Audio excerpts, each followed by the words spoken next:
सबनों मेरी सत श्री अकाल नमस्कार। अज मैं एक खास अपील करने वास्ते अपने पंजाब के किसानों नूं, किसान भरावां नूं अपील करने वास्ते तुहाडे विच पेश होया। किसान वीरों, मैं दसना चाहना है कि एक बड़ा खदशा, एक शंशा साडे पंजाब के अंदर फैलाया जा रहा है कि जिहड़े 3 नवे खेती नूं लैके कानून बने ने, उन्हां कानूनां ते भरम पैदा किया जा रहा है कि ये कानून जिहड़े ने वो किसान के हित विच नहीं, किसान विरोधी कानून ने।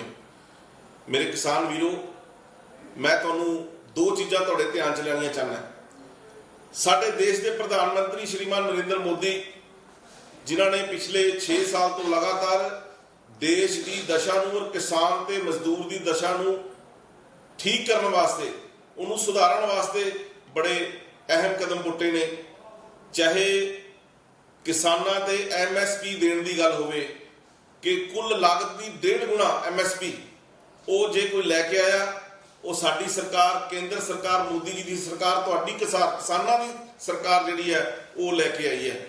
और आज़ादी के इतिहास तो दे विच पहली बार ऐसा होया कि 2017 दे विच 200 रुपये क्विंटल धान का जिहड़ा मुल है वो सीधा MSP के रूप में इक्को बारी वधाया गया।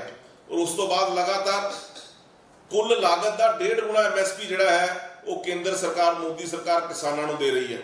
सो ये कोई शंशा नहीं कि मोदी सरकार ने किसानों की आमदन को बढ़ाने वास्ते एक बहुत वड्डा कदम जिहड़ा है वो चुक्या सीगा।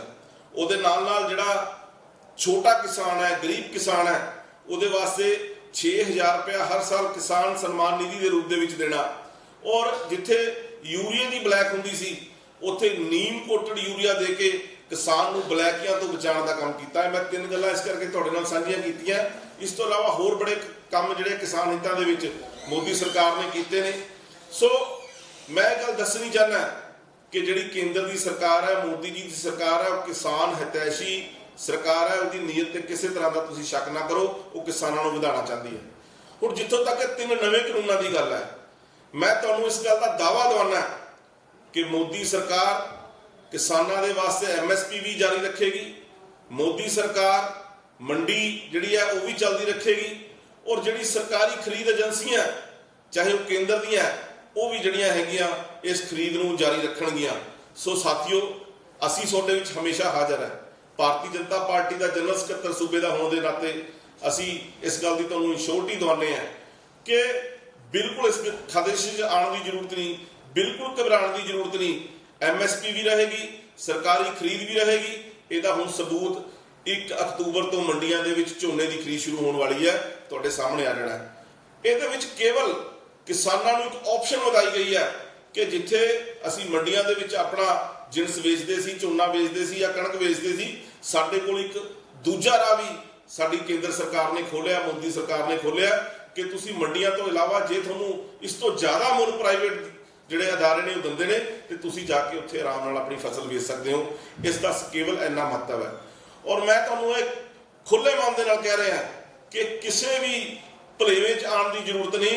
तुसीं खुले मन दे नाल साडी लीडरशिप नाल, जिले की लीडरशिप नाल, प्रदेश की लीडरशिप नाल जदों मर्जी बैठो तो खुले मन दे नाल चर्चा करो। असीं तुहानूं चाहे दिल्ली विच बैठे साडे सरकार दे विच बैठे खेतीबाड़ी मंत्री होण ते चाहे साडे प्राइम मिनिस्टर होण, असीं उहनां नाल भी तुहाडी वार्तालाप करवा सकते हैं। इहदे विच जिहड़े तुहाडे कोई खदशे हैं, कोई किसी तरह के भुलेखे हैं, वो सारे दूर किए जाएंगे। सो मेरी बेनती है कि आपां किसानी नूं सुधारन वास्ते और किसान का स्तर उच्चा चुकने वास्ते साडी केंद्र सरकार, मोदी जी की सरकार ये बिल लैके आई है, कानून लैके आई है। असीं सारे इत्ते विश्वास करिए और आने वाले समय दे विच किसान साडा खुशहाल होवे, यही साडा टीचा है, यही साडा मुख उद्देश है। बहुत बहुत धन्यवाद। वाहिगुरू जी का खालसा, वाहिगुरू जी की फतेह।